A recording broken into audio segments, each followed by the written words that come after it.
Hi there, Pisces. Thanks so much for tuning in. I'm Astrogirl, and we're looking at July 3 through July 9. And what's happening this week is that we finish the week with a full moon in Capricorn, your 11th house of hopes, dreams, wishes, and friendship, which should be very telling indeed. However, starting off the week, if you're not headed in the right direction, this week is full of opportunities to get back on the right track, Pisces. The roster includes 2 planets changing signs, a helpful full moon, and aspects to the sun from Neptune and Jupiter.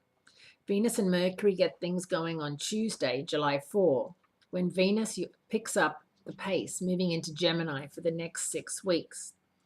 Now, Venus in Gemini isn't particularly thrilled because Gemini is such a fast-paced, gung-ho kind of sign. Venus much prefers to be in your sign or Taurus or even Libra, but it has a hard time in Gemini, but it's there for 6 weeks. And it's going to be transiting your 4th house of home and family. So that's where your relationships are going to be the most important and where the decisions you make. If you would decide to sell your home, buy a home, rent your home, get on Airbnb and, rent a place or rent out your home, all those sorts of things would be well advised to do over the next 6 weeks while Venus is in Gemini. You'll probably find it a lot easier. So the goddess of love is in Gemini. And then later on in the week, Mercury moves into Libra, moves out of Cancer and into Libra for 3 weeks. And that is going to be transiting your 6th house of hard work, service to others, health, and well-being.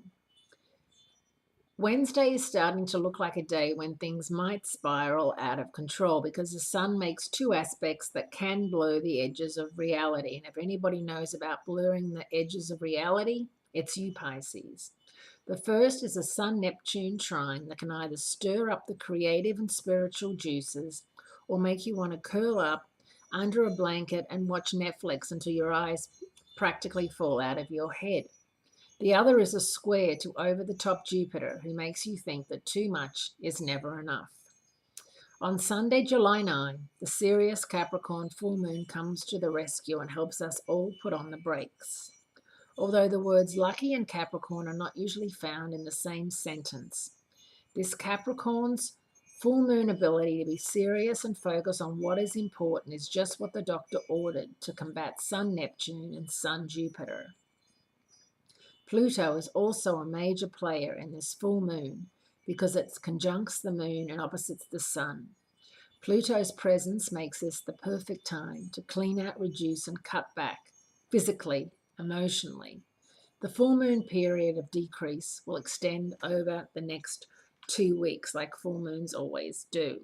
And as I said, it really is about clearing things out. And for you, it's your 11th house of hopes, dreams, wishes, and friendship. Where has a good friend that you thought you could rely on let you down in some way?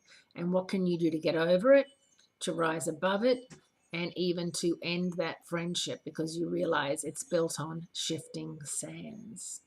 Thanks so much for tuning in. I appreciate it, and I look forward to speaking to you again next week.